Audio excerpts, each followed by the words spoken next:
Kazakhstan, the world's top uranium producer with around 1 million tons in reserves, supplies 40% of global demand. The country is entering a new nuclear era. Its first plant with Russia's Rosatom is set to launch by 2035, with 2 more Chinese-led projects in the pipeline. Welcome to East-West Connect. We're highlighting business and economic opportunities in Kazakhstan and the wider Central Asia region, connecting with Europe and beyond. Kazakhstan's first nuclear plant will feature 2 Generation 3 Plus pressurized water reactors designed by Rosatom with a combined capacity of 2.4 gigawatts. Here to discuss the country's nuclear strategy is Aset Mahambetov, Deputy Chairman of the Board of Kazakhstan's Agency for Atomic Energy. Mr. Mahambetov, welcome. Thank you for having me today. How do you see Kazakhstan's role in shaping Central Asia's nuclear future and ensuring energy security? First of all, some of the Central Asian countries, like Kazakhstan and Uzbekistan, already producing natural uranium in significant amounts.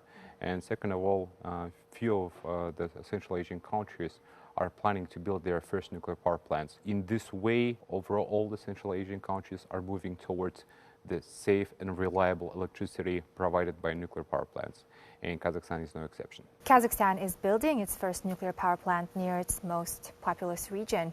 Are there any safety mechanisms in place, and what about nuclear waste? First of all, we're not building yet. We're right now focusing on the site selection works, which started just in August of 2025. And based on that work, we will select the best suitable site in the region. Second of all, the technology that we selected already have all the passive and active safety systems that's needed to ensure safe and reliable operation of reactor. And plus, it has all the lessons learned from accidents like Fukushima and Chernobyl, so that kind of accidents won't happen in the future. In terms of the radioactive waste and spent nuclear fuel management, Kazakhstan already has the experience to deal with, to manage those kind of waste. And overall, we're working with a vendor in ways how to minimize the radioactive waste that will be produced in a nuclear power plant. So Kazakhstan plans to develop nuclear research cities in Abay and Almaty regions. What role would these hubs play in advancing Kazakhstan's nuclear cluster? Kazakhstan already have big 2 research centers, one being Institute of Nuclear Physics, which locates in Almaty, and the second one being National Nuclear Center in Abay Oblast near Kurchatov city. Both centers produce a lot of reliable research activities.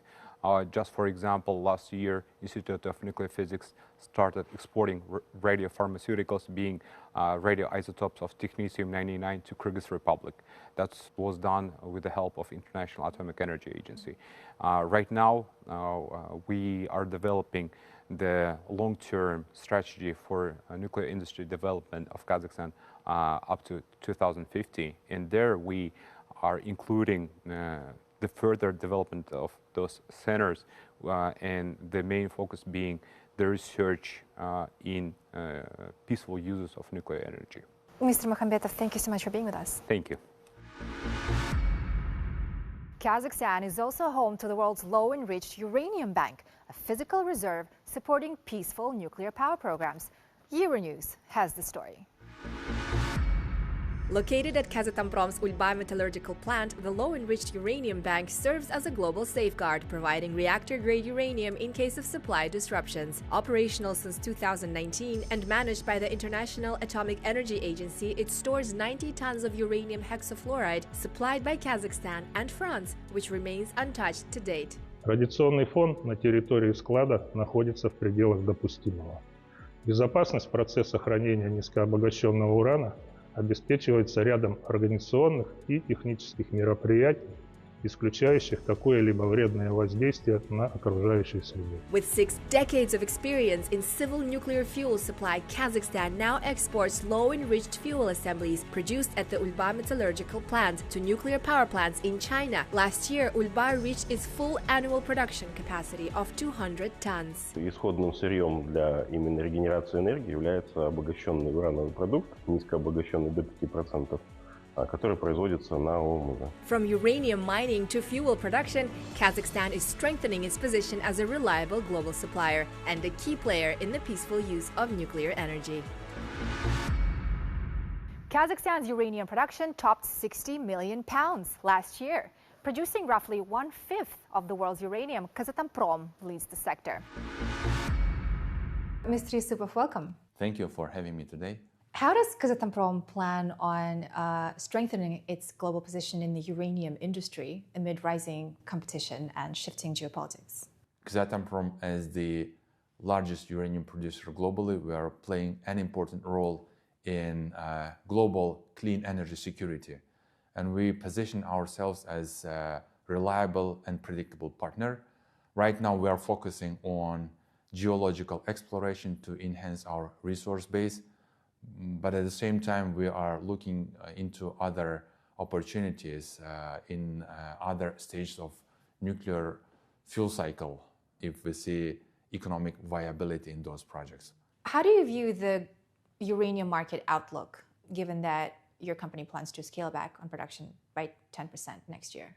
So 2026 production numbers are subject to our discussions with our JV partners and overall market considerations. We are sticking to our value over volume strategy. We see that there is increasing interest in nuclear energy, given the pledge by more than 20 countries to triple their nuclear capacity by 2050. Many new builds of nuclear power plants are being announced globally. There is increasing demand for energy by big tech and increasing AI. And also a lot of analysts are forecasting structural deficit of uranium in the next decade. So we see very strong market fundamentals for uranium, and our outlook is very positive on those dynamics. How sustainable is your in situ recovery method, and what innovations are you pursuing to reduce the environmental impact? Well, unlike traditional open pit or underground mining, in case of in situ recovery, we actually do not move a lot of ground.